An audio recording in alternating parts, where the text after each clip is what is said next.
Namun masih ada pertanyaan mengenai kenapa Lee harus membuka celana gadis kecil tersebut. Ternyata Lee dilatih di tempat dia bekerja untuk bisa memberikan pertolongan dasar pada korban kecelakaan, sehingga Lee mempraktekkan kepada gadis kecil yang telah meninggal tersebut. Namun seorang saksi mata yang melihat salah mengartikan.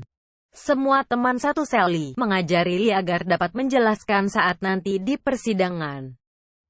Sehingga Lee diajarkan agar bisa menceritakan kronologi kejadian sebenarnya nanti di pengadilan. Dan menyatakan dia tidak bersalah. Kepala penjara yang sudah mengetahui hal tersebut mendatangi komisaris untuk meninjau kembali kasus yang menimpa anaknya tersebut. Dikarenakan kejadian tersebut adalah sebuah kecelakaan, namun komisaris menolaknya dan menganggap kejadian tersebut diakibatkan kesalahan Lee.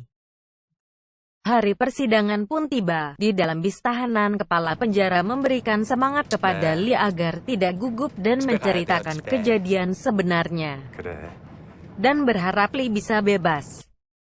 Sesampainya di pengadilan, Lee menunggu di ruangan, dan komisaris datang ke ruangan tersebut dan menganiaya Lee berulang kali.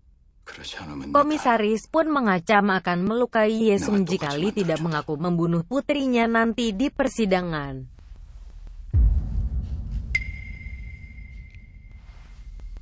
Persidangan dimulai. Lee yang terintimidasi dan sangat ketakutan akan keselamatan putrinya, bingung untuk menceritakan kejadian sebenarnya. Dan Lee akhir memilih untuk mengakui tuduhan pembunuhan tersebut demi untuk melindungi putrinya.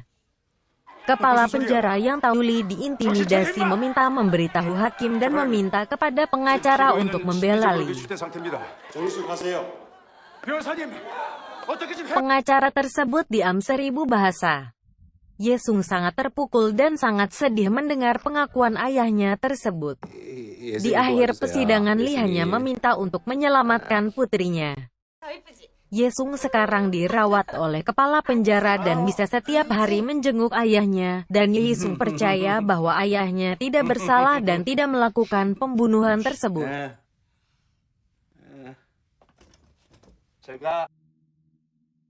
Teman-teman satu sel Lee berusaha menyusun rencana untuk membebaskan Lee dari penjara saat perayaan festival musik. Dengan bantuan dari sesama napi lainnya, rencana tersebut dilakukan dengan menyiapkan balon udara untuk Lee dan putrinya.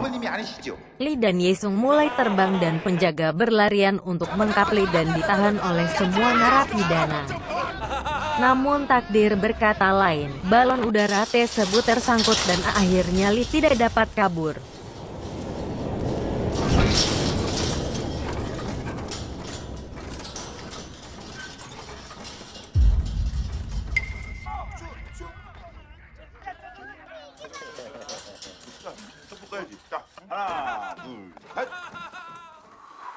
Hari eksekusi pun tiba bertepatan dengan hari ulang tahun Yesung.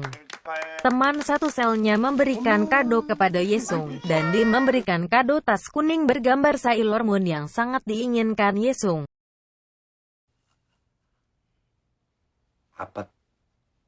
아빠 딸로 태어나서 고맙습니다.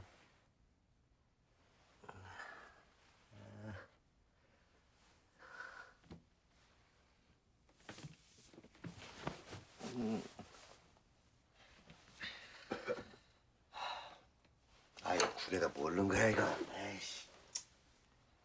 삼촌 울어요?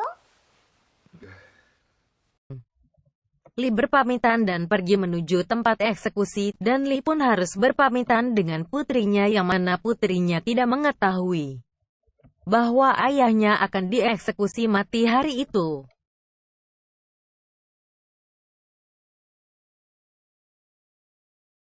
Lee sadar hari itu adalah hari terakhir hidupnya, dan kembali berlari menghampiri putrinya, dan menangis meminta tolong kepada kepala penjara dan penjaga.